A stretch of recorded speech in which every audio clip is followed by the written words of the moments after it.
Remember Slender games? Did you know they still get made? All the time? Even to this day? Yeah, I still find them. And I still don't enjoy them. But recently I did find one that I kind of enjoyed. Kind of. Alright, to be honest, saying I enjoyed this game is a bit of an overstatement. This is a pretty average, forgettable little game, but I had to review something. I've been working on a big video for weeks and my channel always seems dead when I don't upload anything. In fact, from now on, whenever my channel seems dead, I'll just review a little horror game. I'll review a bunch of them. Sound good? Okay, good. So this is WICK. WICK is like a Slenderman game, except it doesn't have Slenderman in it, which is always a plus in my opinion. Basically, WICK is sort of a knockoff of the Slender formula, but with a few different gameplay mechanics, a new story, and a completely different enemy stalking you through the woods. In this case, killer ghost children.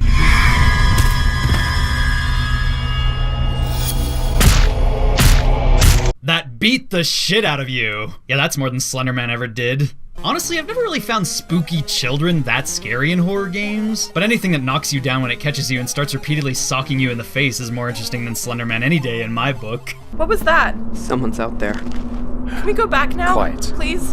We're here. Don't take the blindfold off until we're gone. Good luck. See you at 6 a.m.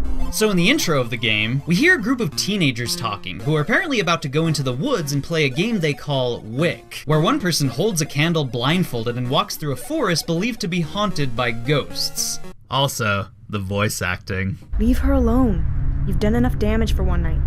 I told you there was something out there. I wonder what happened before the cops got there. I wonder what happened before the cops got there. Maybe she died.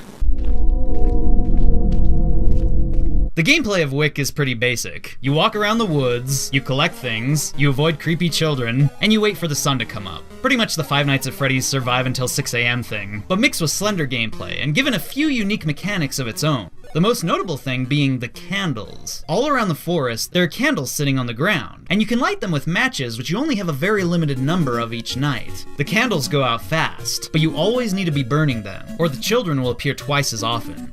Because they're afraid of candles, apparently. I'll admit, the candle burning does give the game a bit more tension and involvement than your average Slender the 8 Pages clone. You'll find yourself rushing around panicking to make sure you have access to the nearest candle, all the while dreading having to run from children whenever they finally decide to drop in and make their spooky little noises.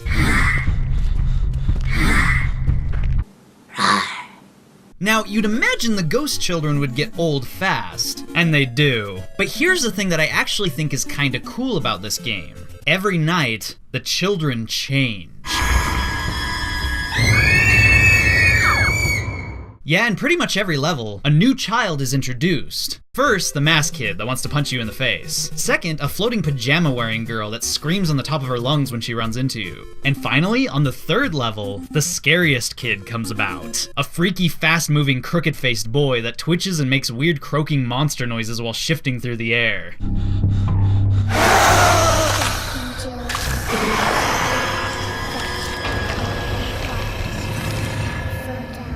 Alright, this kid actually scared me. I'll admit it. The only way to not get killed by him is to look away from him when he's chasing you, but it's actually a bit difficult because he tries to get directly in your face every time. Poor kid just wants a friend. But not me. I won't be your friend, slanty face. But yeah, aside from this, there isn't much else to say. WICK gets pretty repetitive pretty fast, and frankly it's just not my kinda game. I can't say I'm glad I spent money on this, but hey, it did manage to scare me for like 15 minutes before I got bored. But it scared me with unique, well-animated creations, which is something I'll always appreciate in a horror game. And it's worth mentioning that it did present itself well, building on the Slenderman formula by giving us more than one monster, and decent polish. There's even a bit of extra content in the game. If you collect all the hidden objects scattered about the woods, you can actually unlock a secret ending and learn more about the story, about what happened to the kids. It's not that interesting in my opinion, but all these little touches, I think they're a step in the right direction for this kind of game. So good job, WICK. You were decently entertaining.